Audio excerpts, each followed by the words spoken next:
Radhe Radhe, a spiritual good morning to one and all in this recap video for our Bhagavad Gita study session for chapter 6.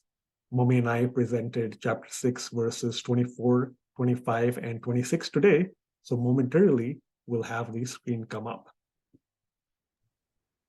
Radhe Radhe.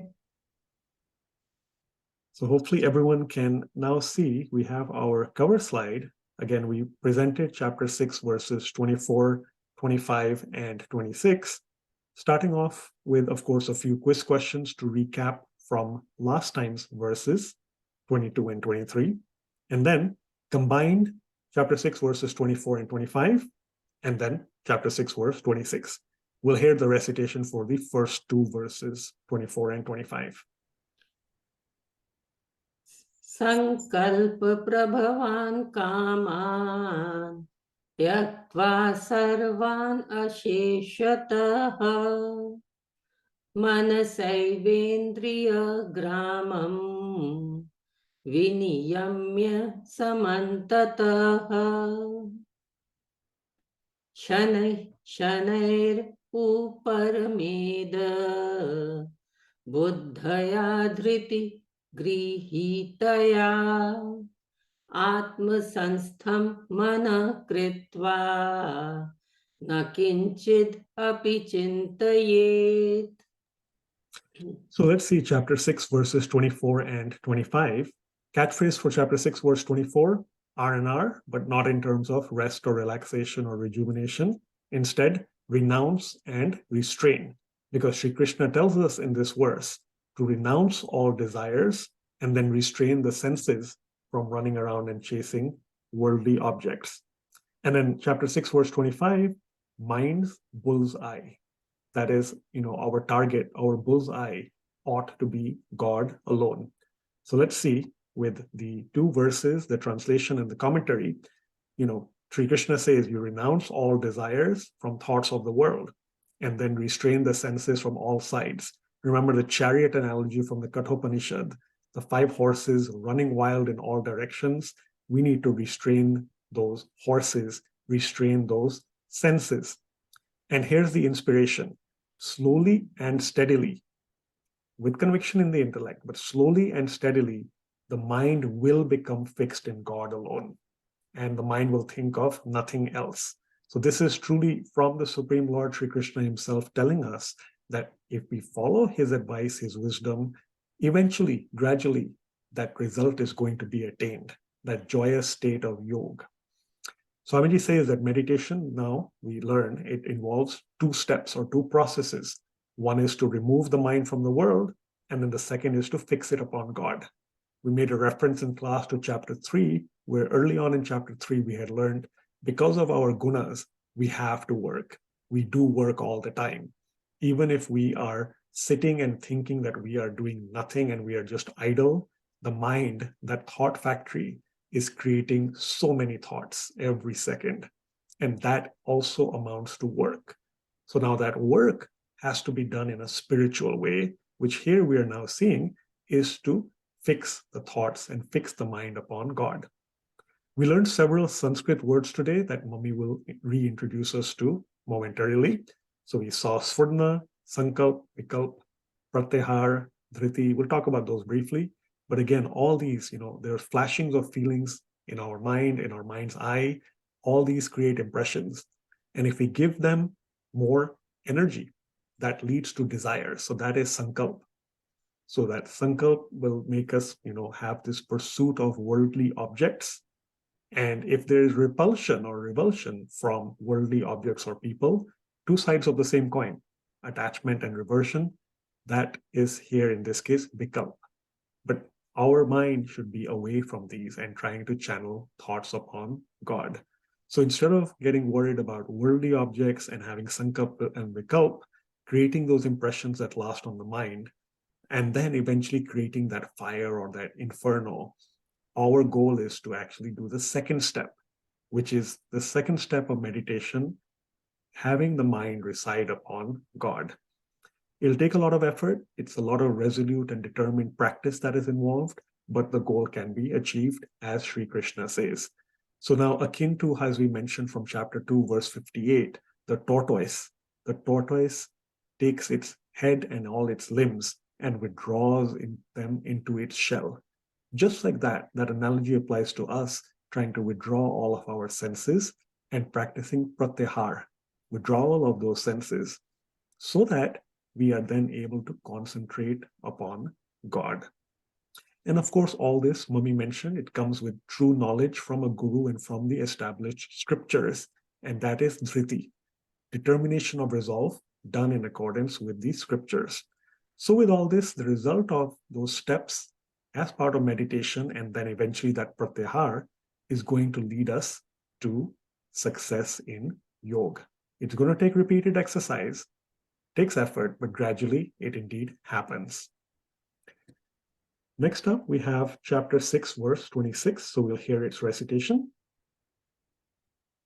Yato yato nischarati manaschañchalam asthiram tatastato niyam yaitad atmanyeva vasham nayet. So chapter 6, verse 26, catchphrase here, I wandered lonely as a cloud. I wandered lonely as a cloud, which is a beautiful poem, one of my favorites and earliest that I was introduced to by William Wordsworth. I wandered lonely as a cloud that floats on high over vales and hills, blah, blah, blah, till the end it goes on to talk about daffodils. Really beautiful. Encourage everyone to take a look at it if they're interested. Here, of course, we're referring to the mind that Sri Krishna himself says, the restless and unsteady mind. It will, at some point, at some place, it is going to wander. But that's fine. Gradually and continually bring it back and focus it upon God.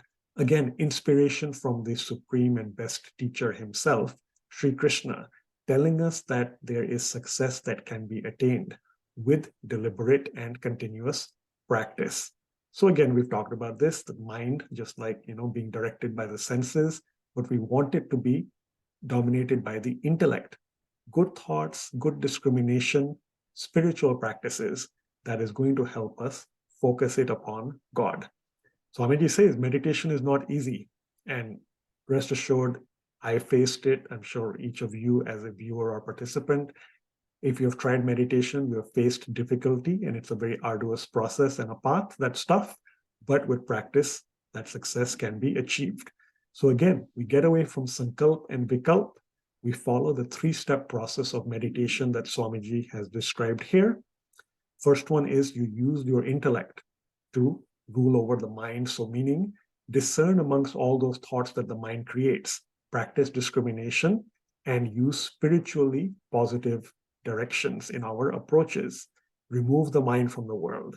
And then step two, Maharaji often has said this, I've heard in his videos, hatao lagao, hatao lagao. So you remove the mind from the world, you have to attach it somewhere, so you place it upon God. You let the mind reside upon God. And so that is through our intellect's power of discrimination. Now, Swamiji says there's a step three, which is a distractor, and that impedes our progress because that is the wandering of that restless and unsteady mind. However, the essence is don't let that bother you.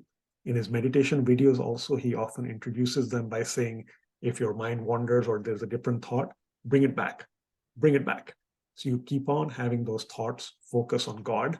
Therefore, focus on repeating steps 1 and 2 every time step 3 comes up as a hindrance.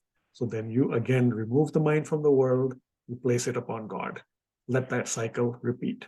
So again, all this is deliberate practice with a very special spiritual goal and intention.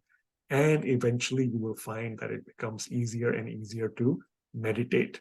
Of course, currently it is a battle, in fact, a different kind of battle as the physical one that Arjuna was facing on the battlefield of Kurukshetra. Here, this is now a battle of disciplining the mind. But again, as Sri Krishna helps us get reassurance, slowly and steadily, that goal can be achieved. Mummy, over to you for Sanskrit words and anything else you might like to add. Well, there is something very important I want to show everybody in verse 24. There is a very normal word, asheshataha. Asheshataha. but it has a very important meaning. Now, Krishna is telling us, that you control your senses. Sarvan means from all sides, from everything. Asheshata means totally, completely, which is what we don't do. I have noticed even for myself also. Okay, I'm stopping all the movies, but maybe that one drama, I like it, that I'm going to watch it. So this is what we are doing it. We are not trying to abandon tyaktva, totally sarvan, okay, from all sides. Krishna is saying it is when you control your mind and senses from all, where complete worldly distraction. So this is very, very important.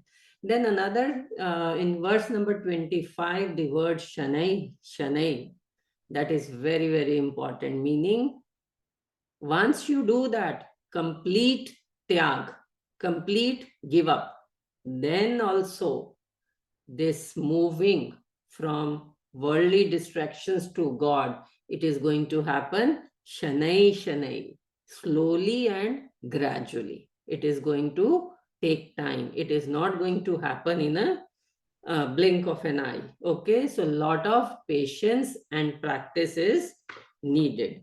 Now let's come to this word dhriti, grihitaya. Grihitaya means to get, to achieve. What do we achieve? All the wisdom. From where?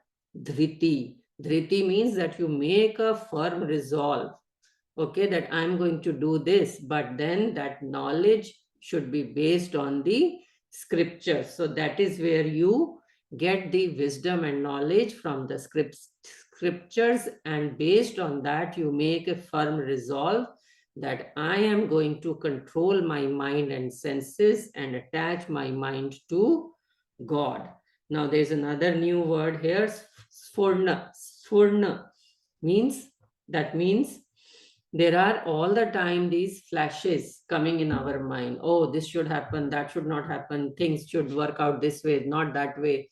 So this factory of thoughts, our mind, it keeps on producing and producing. So we have to control this. We have to control this, because each time we'll have a sankalp or a vikalp, and we'll have attachment in both the ways, in the positive way also and negative way. So we have to learn to control that.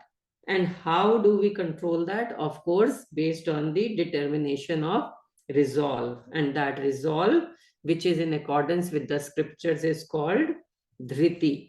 And then there is another important word is pratyahar. Pratyahar means control the mind and senses. They are always running towards the worldly pleasures, worldly distractions. So from Patanjali Yoga Sutras, we learn this pratyahar, how a tortoise moves all its limbs, including his head, under the shell whenever it sees a danger. So this is, the danger is all the time lying in front of us in the in these worldly distractions. These are the dangers, and Maya Devi has really taken good care of putting loads of distractions in front of us. But then we have to understand that that is the danger part. That is what is going to take us for lifetimes and lifetimes in this circle. So to get away from that, we have to tell our mind, no, no, you better understand the wisdom given by the intellect which is fed by the good wisdom from the scriptures, and then let the mind control your senses and go underneath. Go underneath means control them and get them attached through different spiritual activities.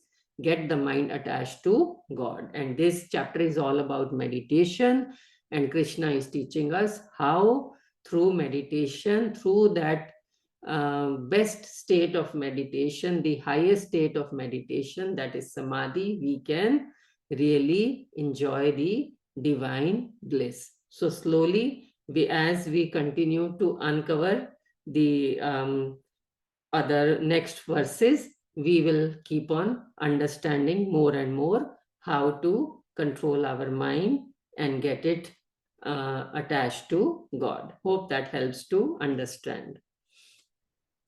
Yes, indeed. So again, that was a recap for chapter 6, verses 24, 25, and 26, today on Saturday, November 12th, 2022. We look forward to your continued participation. We'll meet next time, Saturday, November 19th, 2022. Till then, happy spiritual journeys and learning. Radhe Radhe. Radhe Radhe.